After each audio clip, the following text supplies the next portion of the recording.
everybody. I'm Santosh Pano and you are learning English with me. Okay, so let's get started. तो बच्चों interrogative session करने के बाद जो आज का हमारा नेक्स्ट सेशन है वो क्या है? Imperative sentences. आप एक्टिव से पैसिव बनाना सीखेंगे लेकिन इम्पेरेटिव सेंटेंसेस में, राइट? काफी इंपॉर्टेंट चैप्टर है तो आपको इसकी बारीकियां समझनी पड़ेंगी. ठीक है, सबसे पहले अगर मैं आपसे पूछूं तो इम्पेरेटिव सेंटेंसेस होते कौन से हैं? ठीक है, और क्या पहचान है इनकी कि आप सेंटेंस को देख करके समझ लोगे कि ये इम्पेरेटिव सेंटेंस है? तो देखिए एक बार मैं छोटा सा शॉर्ट टेक लिखती हूँ इसका.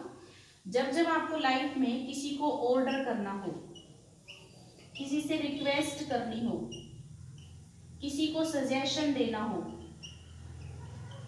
किसी को सजेशन देना हो या फिर एडवाइस देनी हो, कोई भी किसी चीज के लिए मना करना हो, किसी को फॉरबिड करना हो या प्रोहिबिट करना हो, ठीक है, जब जब आप प्रैक्टिकल लाइफ में इन कामों को करते हो तो आप बोल रहे होते हो एक इम्पेरेटिव सेंटेंस. ठीक है, ऑर्डर, रिक्वेस्ट, ठीक है, आप इसी में एक वर्ड यूज कर सकते हो कमांड.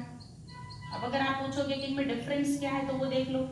ऑर्डर इंडिविजुअल एक बंदे को दे सकते हो, ग्रुप में भी दे सकते हो, लेकिन कमांड हमेशा ग्रुप में ही दी जाती है. क्लियर? उसके बाद अगर हम बात करें, सजेशन भी है और अपना क्या है, एडवाइस भी है. सजेशन हम बराबर वालों को देते हैं, लेकिन जब हमसे बड़ा हमें कोई बात कहता है तो वो एडवाइस होती है. ठीक है, जैसे पेरेंट्स करते हैं या टीचर्स करते हैं. क्लियर? अब ये देखिए इन सेंटेंसेस की क्या पहचान होती है कि ये बात जब भी आप किसी को बोलोगे, किसी को ऑर्डर करोगे, रिक्वेस्ट करोगे, सजेशन करोगे तो किसी सामने वाले को ही करोगे, और सामने वाला हमेशा सेकंड पर्सन यू होता है. क्लियर? तो खास बात क्या है बच्चों, इस सेंटेंस में कभी भी सब्जेक्ट नहीं लिखा जाता. रीजन, क्योंकि ये बात आप बोलोगे सभी को, और सामने वाला अगर एक बंदा है तो उसको हम यू कहते हैं, और अगर 10 बंदे बैठे तो भी हम क्या बोलेंगे, यू. जैसे हिंदी में हम एक बंदे को आप कहते हैं तो 10 लोगों को भी तो आप बोलेंगे ना. ठीक वैसे ही यू का प्लूरल फॉर्म हमेशा यू होता है. ये सेंटेंस हमेशा इसीलिए वर्ब से शुरू होते हैं. ठीक है, जैसे मान लीजिए मैं एक सेंटेंस बोलती हूँ, डू यूर वर्क, अपना काम करो, डू यूर वर्क. ठीक है, कम हियर, यहाँ आओ, गो देयर, वहां जाओ, सिट डाउन, बैठ जाओ, bring a glass of water for me. कोई भी एग्जाम्पल आप बोल रहे हो तो आप देखिए सबसे पहले ये वर्ब से शुरू हो रही है, क्योंकि यहाँ पर इसका जो सब्जेक्ट है वो अंडरस्टूड है, आपको उसको लिखने की जरूरत नहीं है. इसमें जो हमारी वर्ब का जो सेंस है वो ओ का सेंस देती है. जैसे डू का मतलब करना होता है, ना जिसके पीछे पाए वो वर्ब होती है, लेकिन यही बात जब मैं सामने वाले को बोलूंगी तो वो ओ का सेंस देगा, करो, बैठ जाओ, इधर आओ, ओ का सेंस वो देता है. क्लियर है? तो आपको क्या क्या बातें याद रखनी है, आपको इन सभी के सेंस समझने हैं. ठीक है, अगर मान लो मैंने एक सेंटेंस लिखा, प्लीज कम हियर. अब प्लीज, काइंडली ऐसे शब्द जब लग जाते हैं तो वो रिक्वेस्ट का फॉर्म बन जाता है. ठीक है, अगर आप इनको काइंडली, प्लीज इनके बिना लिखते हो तो वो ऑर्डर का सेंस बन जाता है. तो वो आपको समझना है. कई बार हम किसी को कोई सजेशन दे रहे होते हैं तो आपको सजेशन का भाव वहां पर लिखना है. ठीक है, तो मीनिंग हमारा जो ओवरऑल जो मीनिंग है वो ये है कि आपको सेंटेंस को समझ करके कि ये कौन सा भाव दे रहा है उसके हिसाब से ही आप एक्टिव से इसका पैसिव बनाओगे. क्लियर है? तो शुरू करते हैं. अगर मान लीजिए यहाँ पर एक सेंटेंस आ जाता बच्चे, अगर हम यहाँ पर एक सेंटेंस देखते हैं, उसने सिर्फ वर्ब दे रखी है. जैसे अभी एक एग्जाम्पल लिख रखा है, come here, do your work. तो आप देख रहे हो यहाँ पर ना तो कोई प्लीज शब्द है ना काइंडली शब्द है, तो हम इसको किस में लेंगे कि भाई अगला क्या कर रहा है, ऑर्डर कर रहा है, और ये ऑर्डर दिया किसको जा रहा है, सामने वाले को. तो आप क्या काम करो, चेंज कर दो इसको, you are ordered, you are ordered. अब देखो किस एक्शन के लिए वो ऑर्डर कर रहा है, to do your work, to do your work. Clear? अपनी तरफ से जोड़ना है ये आपको. अब अगर आप देखना चाहो कि ये पैसिव बना या नहीं बना, तो देखो एक बार, बी का फॉर्म है इज एम आर, उसके बाद मेन वर्ब अपने थर्ड फॉर्म में चली गई, और क्योंकि सेंटेंस में भाव किसका था, ऑर्डर का, तो आपने कन्वर्ट किया इसको, you are order to do your work. Clear? Next sentence देखिए, कम हियर. तो आप कैसे बना देंगे, अपनी तरफ से जोड़ दो, as it is, you are ordered, you are ordered to come here. ये मेरी बात समझ आ रही है? अगर यहाँ पर बात करें बच्चे, सेंस पकड़ना आपको. अगर मैं इसी सेंटेंस के सामने यहाँ पर ये लिख देती, प्लीज सिट डाउन, सिर्फ इतना लिख दिया मैंने, प्लीज सिट डाउन। अब क्योंकि सेंस और टेंस चेंज नहीं करना ना, प्लीज काइंडली ऐसे शब्द लगाने से सेंटेंस का जो टाइप है वो क्या हो गया, पोलाइट हो गया। आप किसी से क्या कर रहे हो, रिक्वेस्ट कर रहे हो, और अगर आप रिक्वेस्ट कर रहे हो तो आपको कौन सा फॉर्म लेके आना पड़ेगा, यू आर रिक्वेस्टेड। यानी कि इसको पूरे को कैसे चेंज करेंगे, you are requested, you are requested to, as it is लिख दो, sit down, you are requested to sit down.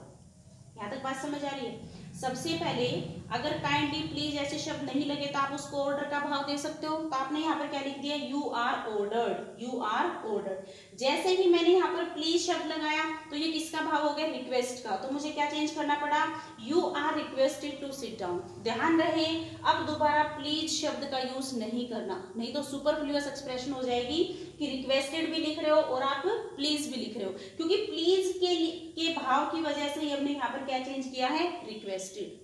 Clear है। अगर यहाँ पर एक सेंटेंस होता, next pattern, help the poor.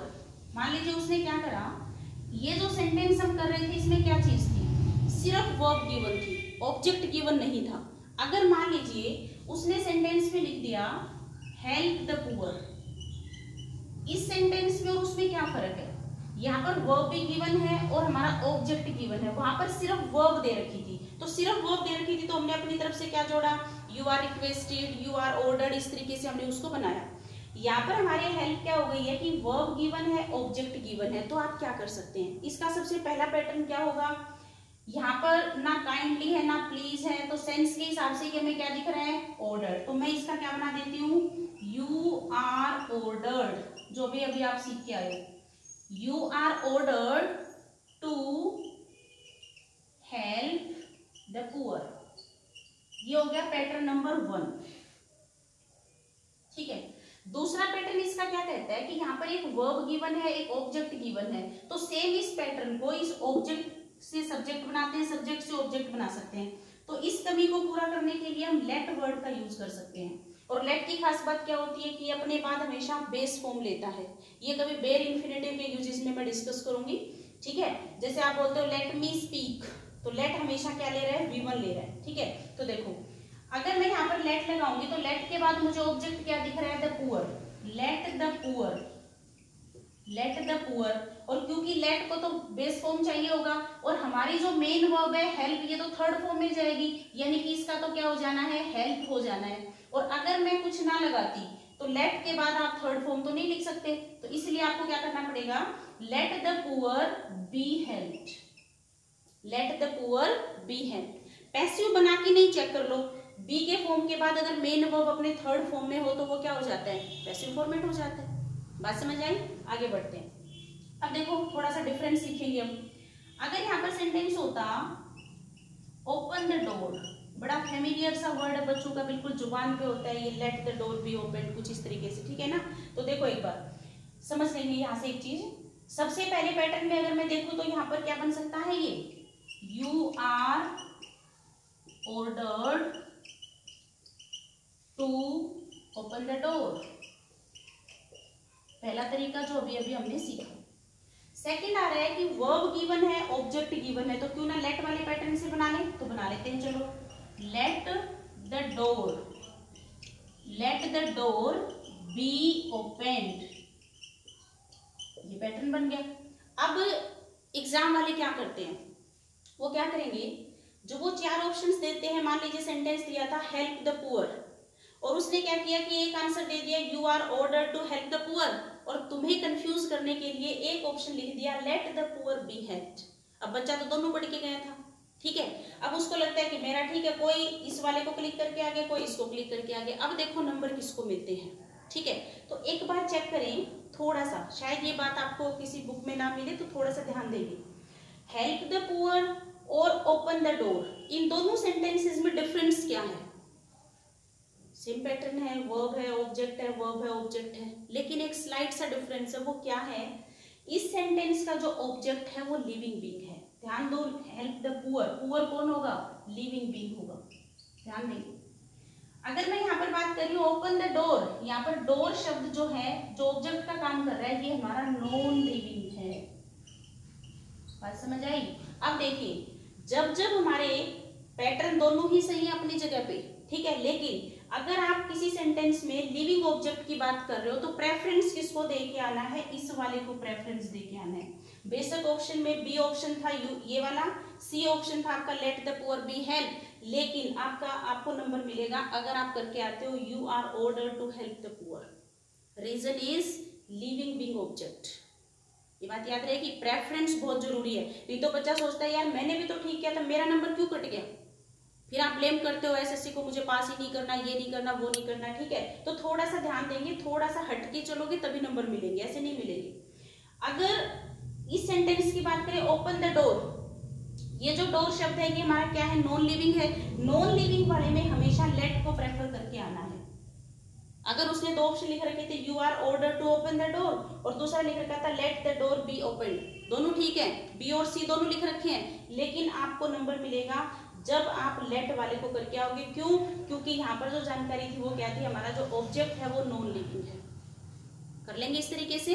तो आप क्या ध्यान रखेंगे, छोटी सी बात याद रखो, इंपेरेटिव सेंटेंस में जब हम बनाएंगे तो आप बस छोटा सा ये ध्यान रखेंगे कि अगर लिविंग बीइंग ऑब्जेक्ट है तो हमेशा यू वाले पैटर्न को प्रेफर करके आना है। अगर हमारा नॉन लिविंग ऑब्जेक्ट है, नॉन लिविंग अगर ऑब्जेक्ट है तो हमेशा लेट वाले को प्रेफर करके आना है। क्लियर है? अब मुझे एक एग्जांपल बना के दिखाओ जल्दी से। अगर यहाँ पर एक सेंटेंस होता shut the window, shut the window, बच्चों विंडो हमेशा शट होती है जबकि डोर हमेशा क्लोज होता है, क्योंकि शट और क्लोज वर्ब में कुछ डिफरेंस होता है, ठीक है, किसी दिन डिस्कस करेंगे। तो देखो शट द विंडो ऐसे लिखा। अब दो तरीके हमारे पास हैं। सबसे पहला क्या है? You are ordered to shut the window, इस तरीके से हमने लिखा। दूसरा हमारा क्या बन गया? लेट वाले पैटर्न से बनाओ, लेट द विंडो बी, और ध्यान रहे शटेड नहीं लिख के आना, क्योंकि शट वो वर्ब है जो तीनों फॉर्म में सेम रहती है, शट शट शट। क्लियर है? तो ये देखिए let the window be shut. अब आपको प्रेफर अगर करना पड़ता, दोनों एग्जाम में दिख जाएंगे, तो आप क्या करेंगे? आपका जो ऑब्जेक्ट है वो कैसा है? नॉन लिविंग, और नॉन लिविंग के लिए आपको क्या करना पड़ेगा? लेट वाले को प्रेफर करना पड़ेगा। क्लियर है? एक और एग्जांपल बना के दिखाएंगे। Switch off the light, switch off the light, ये दे दिया। अब मुझे वैसे ही ओरली आप बता देंगे। सबसे पहला जो पैटर्न होगा वो कौन सा होगा? You are ordered to switch off the light, कर लेंगे। दूसरा पैटर्न कौन सा होगा? Let the light be switched off, let the light be switched off, ठीक है। अब हमें अगर प्रेफर करके आना पड़ता तो हमारा ऑब्जेक्ट क्या था? द लाइट, नॉन लिविंग, और नॉन लिविंग है तो प्रेफरेंस किसको देंगे? हमेशा लेट वाले पैटर्न को, इसीलिए वही आपका आंसर होगा। इनके पीछे रीजन होते हैं बच्चे, ये द मैंने ऐसे ही नहीं लगाया, लाइट से पहले द क्यों आ रखा है, इसका रीजन है जो हम आर्टिकल में डिस्कस करते हैं। वो लाइट जो जली हुई है, और अगर वो लाइट जो जली हुई है तभी तो बंद करने के लिए बोलोगे, और डेफिनेट चीजों से पहले हमेशा द आर्टिकल लगता है। जैसे मान लीजिए हमारी बहस चल रही है कोई, लास्ट में मैं क्या बोलूंगी? कम टू द पॉइंट, इसका मतलब कुछ पॉइंट डिस्कस हो रही है, बोलते हैं ना। मान लीजिए मैं बोलूं how did you find the story, तो द स्टोरी का मतलब होगा कि कोई कहानी पहले मैंने सुनाई है आपको, after that I will ask how did you find the story, तो द स्टोरी इसलिए लिखा जाता है वहां पर, ठीक है। तो लॉजिक हमारा ये है कि लाइट जल रही होगी वो डेफिनेट होगी, और डेफिनेट होगी तो डेफिनेट लाइट की जब बात हो रही है तो वहीं पर हम क्या लगाते हैं? The article. क्लियर है? किसी दिन आर्टिकल के सेशन में हम डिटेल से पढ़ेंगे, तो आप एक बार ये लेट वाले और किसको प्रेफर करना है ये वाला लॉजिक जरूर सीखें। यहाँ से मैं कंटिन्यू करूंगी नेक्स्ट सेशन।